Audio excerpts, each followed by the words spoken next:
तो hi friends, welcome है आप सभी का। नमस्ते, जोहार। अभी हम बात करने वाले हैं माइनर पेपर हिस्ट्री सेमेस्टर 3 के बारे में। ठीक है, और कुछ चीज़ें बता देता हूँ। देखिए, अभी मुहर्रम का समय चल रहा है तो साउंड आ रहा होगा आपको। ठीक है, चलिए तो इग्नोर कीजिएगा साउंड को। मैं कोशिश करता हूँ कि मतलब साउंड तो आएगा ही यार, क्या कोशिश करेंगे। फिर भी जैसा हो रहा है मैं दे रहा हूँ वीडियो आपको। ठीक है, तो minor paper semester 3 Ranchi university और एनपीयू नीलांबर पीताम्बर यूनिवर्सिटी दोनों के लिए काम देगा ये। पेपर का नाम क्या है आपका? Minor history semester 3। ठीक है, और इसमें पढ़ना क्या है? हिस्ट्री ऑफ इंडिया, भारत का इतिहास, 650 से 1707 तक का इतिहास। 650 से 1707 तक का इतिहास। ओके, यहाँ पे टॉपिक जो है आपके ये 11 टॉपिक पढ़ने हैं, ये 11।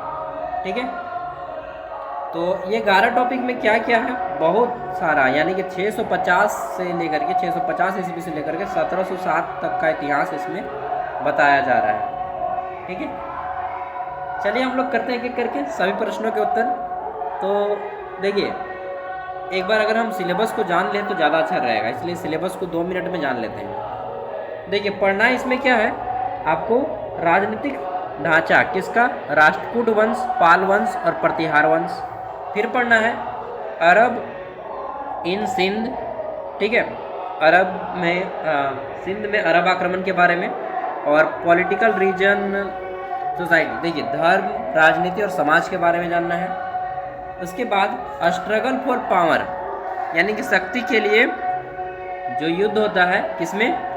तो नॉर्दर्न इंडिया, उत्तर भारत, उत्तर पूर्व भारत। ठीक, एंड एस्टेब्लिशमेंट ऑफ सुल्तान, सुल्तान की जो छवि बनती है, उभरती है, ठीक है, या स्थापित होती है, उसके बारे में जानना है। इसके बाद देख लेते हैं, फिर आता है हमारा यहाँ पे फाउंडेशन, ठीक, expansion and consolidation of Delhi सल्तनत। तो दिल्ली सल्तनत के बारे में आपको जानना है, स्थापना, किस तरह से शासन चल रहा है। ठीक है, नेक्स्ट आगे देख लेते हैं। यहीं पे आपको एकता प्रणाली के बारे में जानना है, एकता प्रणाली क्या होता है। नेक्स्ट आगे देख लेते हैं, तो military, administrative and economic reforms under the Khilji and the Tughlaq. तो तुगलक वंश और खिलजी वंश के बारे में कि राजनीतिक, प्रशासनिक और सैन्य व्यवस्था कैसी थी, आर्थिक व्यवस्था कैसी थी, ये जानना है। भक्ति और सूफी आंदोलन के बारे में जानना है। ठीक है, नेक्स्ट आप देख लेते हैं, तो provincial kingdom Vijayanagar and Bahmani, यानी कि विजयनगर साम्राज्य और बहमनी साम्राज्य के बारे में जानना है।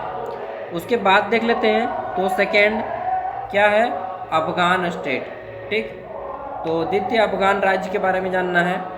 आगे देख लेते हैं, emergence and consolidation of Mughal state. इसमें है 16th century to mid 17th century, 16वीं से 17वीं शताब्दी। Akbar to Aurangzeb administrative structure. ठीक, इसमें आप जानिएगा mansab and jagir, state and religion, emergence of Maratha power. तो इन सब के बारे में आपको जानना है। ओके, आगे देख लेते हैं नेक्स्ट। तो अब हम लोग क्वेश्चन आंसर करते हैं एक एक करके सबका। देखिए, यहाँ पे हमारा पहला क्वेश्चन आ जाता है, साउंड थोड़ा ऑफ हो गया। राष्ट्रकूटों की राजनीतिक संरचना का संक्षेप में वर्णन करें। राष्ट्रकूट वंश की राजनीतिक संरचना कैसी थी, ये बताइए। Briefly describe the political structure of Rashtrakuta. तो देखिए, राष्ट्रकूट वंश जो है ये दक्षिण भारत का एक शक्तिशाली राजवंश था। इनकी राजनीतिक व्यवस्था केंद्रीकृत और राजतंत्र पर आधारित थी। राजा सर्वोच्च शासक होता था और उसके अधीन प्रांत आते थे। सामंत द्वारा किया जाता था यहाँ पे शासन, और वे टैक्स भी वसूला करते थे। प्रशासन में मंत्री, सेनापति और अधिकारी महत्वपूर्ण भूमिका निभाते थे। और मुझे अभी पढ़ाई में डिस्टर्ब हो रहा है, चलिए कोई बात नहीं। पाल वंश की प्रशासनिक व्यवस्था के बारे में पूछा गया है कि पाल वंश के बारे में बताइए। तो देखिए, पाल वंश जो है ना, इसकी स्थापना गोपाल ने किया था। किसने? गोपाल। पाल वंश पूर्वी भारत का प्रमुख राजवंश था। किस भारत का? पूरब, यानी कि पूरब की साइड में। ठीक है, इनकी प्रशासनिक व्यवस्था में राजा सबसे ऊंचा होता था और राज्य को अलग अलग प्रांतों में बांटा गया था, जिसे हम जिला बोल सकते हैं।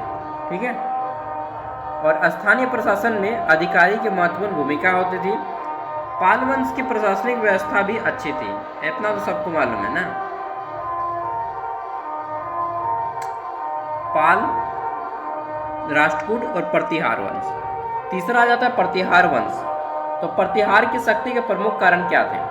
प्रतिहार उत्तरी भारत के शक्तिशाली शासक थे। प्रतिहार वंश, उनकी शक्ति के प्रमुख कारण थे क्या? तो मजबूत सेना। प्रतिहार के पास, ये उत्तर भारत में थे, ध्यान दीजिएगा। पाल वंश पूर्वी भारत में है, प्रतिहार वंश उत्तर भारत में है, और राष्ट्रकूट वंश कहाँ पे है? तो ये राष्ट्रकूट दक्षिण भारत में है। ठीक है, ये मेन चीज़ है कि राष्ट्रकूट वंश जो थे ये दक्षिण भारत के हैं, साउथ इंडियन थे ये। ठीक है, ये जो पाल वंश के हैं ये ईस्टर्न इंडियन के हैं, ईस्ट पूर्व साइड ये अपना शासन करते थे। और जब प्रतिहार है ये उत्तर साइड में, यानी कि दिल्ली साइड में ये अपना शासन करते थे। ठीक है, इनकी शक्ति का प्रमुख कारण था मजबूत सेना, सामरिक स्थिति और कुशल नेतृत्व। उन्होंने अरब आक्रमण को भी रोका। ओके, नेक्स्ट आता है अरब में, सिंध में अरब के शासन की मुख्य विशेषता क्या है? सिंध जो है हमारा एक प्रांत है, ठीक है, और ये वर्तमान में पाकिस्तान के हिस्से में चला गया था, क्योंकि उस समय 1947 से पहले दोनों भारत था। तो अरब के जो आक्रमणकारी थे ये सिंध में आके बैठ गए। ठीक है, सिंध पर 8वीं शताब्दी में ये अधिकार कर लिए। जब 8वीं शताब्दी का समय चल रहा था तो अरब के आक्रमणकारी आए और सिंध पे अपना कब्जा जमा लिया। उनकी शासन व्यवस्था में इस्लामी कानून, जिसको शरिया कानून भी बोलते हैं, लागू था। ठीक है, और उन्होंने स्थानीय समाज को प्रभावित किया और व्यापार को बढ़ावा दिया और इस्लाम धर्म का भी प्रचार किया। अरब शासन ने सिंध में समाज और संस्कृति पर गहरा प्रभाव डाला। अब आते हैं दिल्ली सल्तनत की स्थापना कैसे हुई। तो दिल्ली सल्तनत की स्थापना 1206 ईस्वी में होती है। ठीक है, कुतुबुद्दीन ऐबक ने मोहम्मद गौरी की हत्या कर दी। कौन? कुतुबुद्दीन ऐबक, जिसने कुतुब मीनार का काम शुरू किया था। कुतुबुद्दीन ऐबक ने मोहम्मद गौरी की मृत्यु की और उसके बाद स्वतंत्र भारत में ये स्वतंत्र दिल्ली सल्तनत की स्थापना की। ठीक है, और फिर इसके बाद इल्तुतमिश आता है, जो कि इसका उत्तराधिकारी बनता, मतलब उसके बाद राजा बनता है इल्तुतमिश, और उसकी बेटी से शादी करता है। इस प्रकार भारत में मुस्लिम शासन की शुरुआत दिल्ली सल्तनत से वास्तविक रूप से देखा जाए तो होता है। हालांकि अरब में ही शुरू हो जाता है, जो अरब आक्रमणकारी आते हैं तभी से इस्लाम धर्म का शुरू होता है, लेकिन मुख्य रूप से कब से शुरू होता है? दिल्ली सल्तनत से माना जाता है। इक्ता प्रणाली क्या है? इक्ता प्रणाली, इक्ता सिस्टम। तो इक्ता प्रणाली दिल्ली सल्तनत की प्रशासनिक व्यवस्था का हिस्सा थी। ठीक है, इक्ता प्रणाली क्या थी? दिल्ली सल्तनत की प्रशासनिक जो व्यवस्था थी उसकी एक हिस्सा थी, एडमिनिस्ट्रेशन का एक पार्ट था। इसमें अधिकारियों को जो वेतन के बदले भूमि दे देते थे, जिससे इक्ता कहा जाता था। भूमि को इक्ता कहा जाता है। और इससे देखिए, मान लीजिए आप एक सैनिक हैं, आपको मैंने वेतन के बदले क्या दे दिया? भूमि दे दिया। भूमि को इक्ता कहते हैं उर्दू में। ठीक है, तो ये भूमि का टुकड़ा दे दिया और बोले कि ये जो भूमि का टुकड़ा है, इससे जितना भी टैक्स मिलेगा आपको, ये आपका वेतन होगा। अब आप क्या किए? आपने 4 किसान यहाँ पे लगा दिया और 4 किसान ने आपको टैक्स देना शुरू किया, और जितना टैक्स देगा आपको, ये आपका वेतन हो गया। इसी को इक्ता प्रणाली कहते हैं, कि डायरेक्ट वेतन ना देके भूमि का टुकड़ा दे देना। ठीक है, और यह प्रणाली शासन और सेना व्यवस्था को मजबूत बनाई। खिलजी के प्रमुख सैन्य सुधार क्या थे? तो जलालुद्दीन खिलजी, इन्होंने क्या शुरू किया? देखिए, अलाउद्दीन खिलजी ने सेना में नगद वेतन देना शुरू किया। ठीक, इक्ता प्रणाली को हटा दिया और घोड़ों को दागना शुरू किया। घोड़े दागने की प्रथा इन्होंने शुरू की। सेना की नियमित जांच शुरू की और बाजार सुधार भी लाए। बाजार नियंत्रण की नीति भी ये लाए। ठीक है, इन सुधारों से सेना और अधिकारी जितने भी हैं वो सब शक्तिशाली बन गए। अब आता है भक्ति आंदोलन के मुख्य उद्देश्य क्या है। देखिए, भक्ति आंदोलन मध्यकालीन भारत का महत्वपूर्ण धार्मिक आंदोलन था और इसका उद्देश्य ईश्वर के प्रति भक्ति और सामाजिक समानता को बढ़ावा देना। इसमें आप 3-4 का नाम दे सकते हैं। सबसे पहले मीराबाई का नाम दीजिएगा, मीराबाई। ठीक, इसके बाद आप कबीर का नाम दीजिएगा, संत कबीर। मोको कहाँ ढूंढे रे बंदे, मैं तो तेरे पास में नामय मंदिर नामय मस्जिद ना पावे कैलाश में। ठीक है, तो कबीरदास, मीराबाई, इसके बाद आप दादू का नाम दे दीजिएगा, दादू। ठीक है, नानक का नाम दीजिएगा, नानक। ठीक, और सूफी संत भी थे कई सारे, शेख मोइनुद्दीन चिश्ती। ठीक, शेख और क्या नाम है यार, याद नहीं आ रहा अभी। ठीक, इन सब का नाम दे दीजिएगा। अलवार और नैनान संत थे, अलवार और नैनार के बारे में भी जान लीजिए।